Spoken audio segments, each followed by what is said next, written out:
Okay.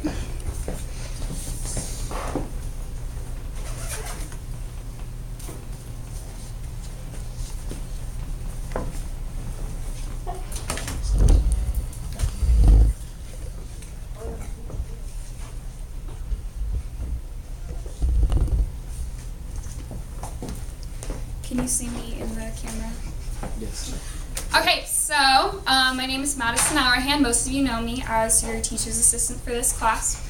And so as the school year is winding down, you think about all of the free time that you're going to have. You have the ability to wake up at noon or to go out and just run around and do whatever you want during school hours. Maybe some of you are going on vacation, or you're just excited to hang out with your friends and play video games all day. To each your own. But what if I could tell you that there's an activity that you already know how to do, that is, for the most part, people consider it to be fun. It's free, and it can really captivate you for hours. And plus, there's the added benefit that it has a lot of long-term and short-term benefits. People have been touting this at you for probably since you were just little ones, telling you, oh, you should do this and this and this, and you should keep doing this all throughout your life, and you really should. So, what is this activity? It's reading for pleasure. And a lot of you, you get a grimace on your face, oh, I don't like to read. It's like, no, you like to read, you do it every day. If you didn't like to read, you'd stop reading whatsoever. And so reading for pleasure is something that you can do over the summer that will really help benefit you, not just in the immediate sense of, today, but it will help you throughout the course of your entire life. So one long-term benefit of reading for pleasure, as stated by a study by David Kidd from the New School, he said that reading literature can help you learn how to read minds. And what I mean by that is you develop a social intuition, so you can approach a situation, let's say you walk into a group of people, you don't know the context of the situation, but you're able to read how the situation's going, how are these people standing, how are they reacting to each other, what are they saying, what's their intonation, how are they speaking. And readers of literature can really pick up on this because versus pop culture, popular books. So if you think about a popular fiction novel like Dan Brown or The Hunger Games, they take you on a thrill ride, they're really captivating, they're great, but they just strap you in and they take you on this roller coaster. They tell you all of the themes, the plots, what's going on, who the characters are, all of their backstory, and what everything means in relation to everything else. But in literature, they don't do this. You have to connect the dots yourself. And this is why literature readers have this better aptitude to do so. But literature readers and readers of popular fiction, regardless, are much better at having a greater social aptitude for these situations than non-readers whatsoever. And this can help you prevent social pitfalls. Who wants to walk into a situation and then walk out and think, what did I just do? What did I just say? I completely misread that. And it's especially important for you guys because, tact, thinking about how you can approach a situation from a leadership perspective. Maybe you want to diffuse a situation. So that's a good benefit. A second long-term benefit, really long-term, is in the study from the online journal Neurology by Robert S. Wilson. He cited how he took a large pool of people whose median age was 89. So they're very old, and there are three groups.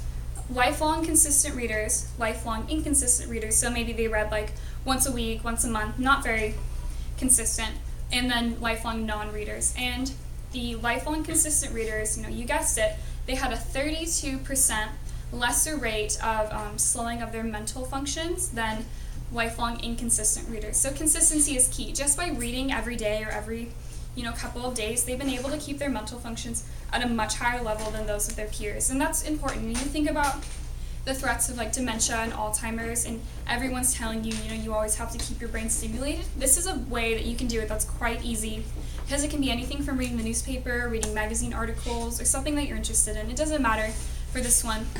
To get the benefit, you don't have to read a specific kind of thing. And so, so yeah, really consistency is key in this part. And you can start, you guys are young adolescents, you can start this now, and so you can reap the benefits later.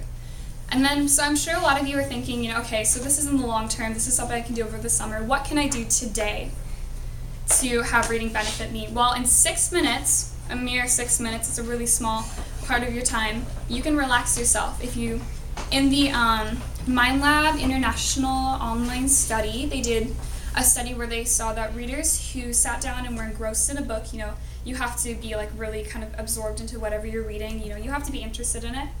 they saw that after 6 minutes their breathing evened out and their heart rate slowed, and they just generally became a lot more relaxed. And so if you think about this, at the end of the day, when you're coming home and you might be stressed, you're students, you're going to have to deal with stress for the rest of your life. If you can just sit down and read a book and just kind of remove yourself from the situation, then you can relax yourself and you can, continue on with your day, or maybe you can end your day on a positive note. I like to read in my bed, and so reading before you go to sleep is a really good thing to do because, you can relax yourself in just 6 minutes, and then you can just be ready to go and start your new day. But the thing is, reading a paper book from an indirect light source is the best. Reading on a device like a cell phone that has a bright backlit screen, an e-reader like an iPad, or a computer with a really bright white light screen, it actually, so you're showing this bright light in your brains, it's inputting the information and saying, okay, I'm looking at this bright light, and it's daylight out still because I'm looking at this bright light source. And so it actually decreases the chemical that helps you go to sleep, melatonin, in your mind, and so it prevents you from going to sleep as fast because you're not releasing that chemical in your body. So that's just something to think about. So, what I want you guys to do, I want you guys to go out, go to your local library, borrow books from some friends, just go out and read a book because it can really benefit you in the long term and the short term in ways that will help you now. And thank you once again for being here.